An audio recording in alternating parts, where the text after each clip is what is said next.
हाय दोस्तों, आज आप सभी का स्वागत है। तो आज मैं आपको स्टॉक मार्केट के बारे में बोलने वाला हूँ। स्टॉक मार्केट कैसा है, कैसे काम करता है, उसका मतलब क्या है, बहुत ही सीधे और सिंपल वे में आपको बोलने वाला हूँ। तो चलिए वीडियो को शुरू करते हैं। तो दोस्तों, स्टॉक मार्केट एक ऐसी जगह है जहाँ पे पब्लिक लिस्टेड कंपनीज़ के शेयर्स बाय और सेल किया जाता है। वहाँ पे इसका मतलब एक्सचेंज किया जाता है। तो दोस्तों, ये स्टॉक मार्केट टर्म ये बहुत बड़ा है दोस्तों, बहुत वास्ट है। इसके अंदर बहुत सारे टर्म्स आते हैं, इसके अंदर बहुत सारे टेक्निक्स, कैसे बाय करते हैं, कैसे शेयर करते हैं, कैसे सेल करते हैं, ये सब बहुत सारे टेक्निक्स आते हैं। पर वैसे फ़िलहाल के लिए इंडिया में 2 स्टॉक एक्सचेंज आते हैं, इंडिया के स्टॉक एक्सचेंज, जो कि है BSE और NSE। BSE मतलब दोस्तों बॉम्बे स्टॉक एक्सचेंज और NSE मतलब नेशनल स्टॉक एक्सचेंज। तो ये BSE बॉम्बे स्टॉक एक्सचेंज ये बहुत पुराना स्टॉक एक्सचेंज है। ये NSE से भी बहुत पुराना है। तो NSE इसका मतलब नया है।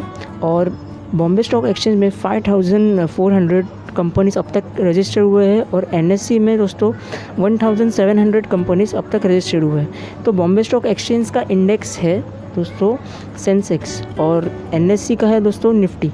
तो सेंसेक्स का मतलब सेंसिटिविटी इंडेक्स और निफ्टी का मतलब नेशनल प्लस 50 बराबर दोस्तों नेशनल प्लस 50।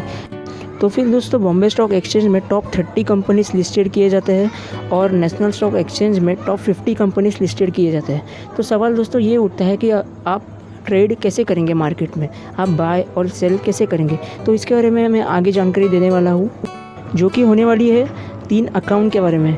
जी हाँ दोस्तों, आपको स्टॉक मार्केट में ट्रेडिंग करने के लिए 3 अकाउंट की ज़रूरत होने वाली है। तो सबसे पहले आपको लगने वाला है आपका सेविंग अकाउंट, जो भी आपका सेविंग बैंक अकाउंट रहेगा वो आपको स्टोर करने के लिए यूज़ होने वाला है। और सेकंड दोस्तों ट्रेडिंग अकाउंट, जो कि आपको इन्वेस्ट करने के लिए ट्रेडिंग अकाउंट नेसेसरी है। और दोस्तों तीसरा है डीमैट अकाउंट, जो कि इम्पॉर्टेंट है, जो कि आप ट्रेड लेंगे वो आपका डिजिटल फॉर्म में वहाँ पे स्टोर होगा। तो ये तीनों के तीनों अकाउंट बहुत इंपॉर्टेंट होने वाले हैं, ये आपको लगने ही वाले हैं। इसके बाद दोस्तों हम डिस्कस करने वाले हैं IPO के बारे में। IPO एक बहुत पॉपुलर टर्म है स्टॉक मार्केट में। IPO का मतलब इनिशियल पब्लिक ऑफरिंग। जब कंपनी फर्स्ट टाइम लिस्टेड होती है, जैसे कि स्टार्टअप्स वगैरह आप सुने होंगे, जब लिस्टेड होती है तो वो अपने शेयर्स पब्लिक को ऑफ़र करती है। जैसे कि पब्लिक बाय करेंगे, सेल करेंगे उनके शेयर्स को, तो धीरे धीरे उनका ये बढ़ता है। दोस्तों स्टॉक मार्केट में IPO के बाद और एक टर्म आता है, जो कि है FPO follow on public offer. तो जब कंपनी को और पैसों की ज़रूरत होती है तो company FPO follow on public offer शुरू करती है। तो ये था दोस्तों 2 टर्म। दोस्तों क्या आपको पता है स्टॉक मार्केट में फाउंडर को प्रमोटर के टर्म में यूज़ किया जाता है या फिर promoter word as a use किया जाता है। तो दोस्तों मैं आपको शॉर्ट एग्जांपल देता हूँ। जैसे कि आपको पता है डीमार्ट एक रेवेन्यू सुपरमार्केट, ये ऐसा नाम से लिस्टेड है स्टॉक मार्केट में। तो ये दोस्तों डीमार्ट का जो फाउंडर है दोस्तों, जो कि राधा किशन दमानी, बहुत पॉपुलर नेम है दोस्तों। तो ये फाउंडर हो गए डीमार्ट के। तो फाउंडर को बोलते हैं स्टॉक मार्केट के टर्म में प्रोमोटर। तो ये याद रखना दोस्तों, फाउंडर को प्रमोटर बोलते हैं।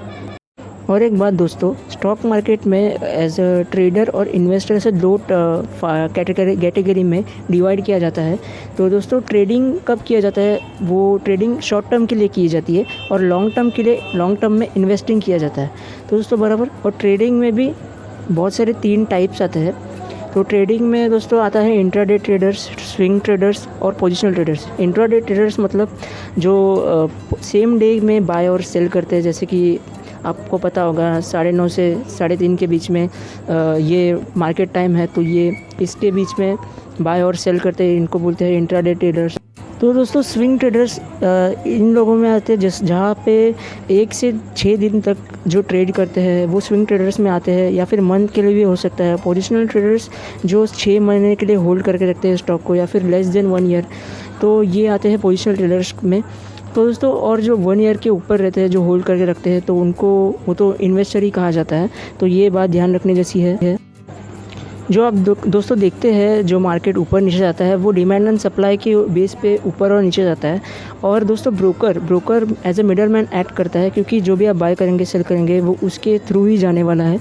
तो ब्रोकर एक इम्पॉर्टेंट टर्म है। तो पहले के ज़माने में दोस्तों ब्रोकर बहुत ऐसे मतलब फिजिकली रूप में किया करते थे। हम लोग एक जगह पे जाके बाय करते थे, सेल करते थे।